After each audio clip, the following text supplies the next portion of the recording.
ಹೊಲದಾಗ ಮೆಣಸಿನ್ಕಾಯಿ ಬಾಳ ಚಲೋ ಬೆಳೆದೈತಿ. ಒಂದ್ ಬಂಗಾರ ಕೊಡಿಸ್ರಿ.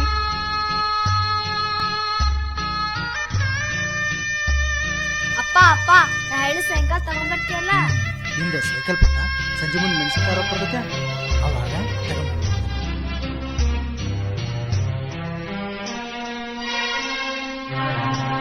ಬೆಳೆಯನ್ನು ಬೆಳೆದ ಜಗವೇ ಮರೆಯಿತೆ ಮಣ್ಣಾನಂಬಿದೀತ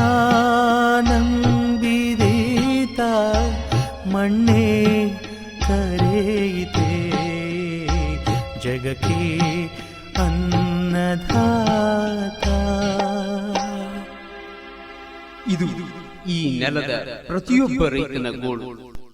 ಭೂತಾಯಿಯನ್ನೇ ನಂಬಿ ವರ್ಷವಿಡೀ ಕಷ್ಟಪಟ್ಟು ಬೆವರು ಸೂಸಿ ಸಾಲ ಮಾಡಿ ಬೆಳೆಯನ್ನ ಬೆಳೆಯುತ್ತಾನೆ.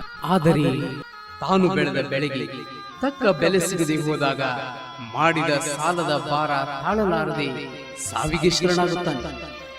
ಕೈಯಲ್ಲಿ ಕೋಟಿ ಕೋಟಿ ಹಣವಿದ್ದರೂ ಯಾರು ತನ್ನ ಹಸಿವನ್ನ ಹಣದಿಂದ ನೀಗಿಸಿಕೊಳ್ಳಲಾರ.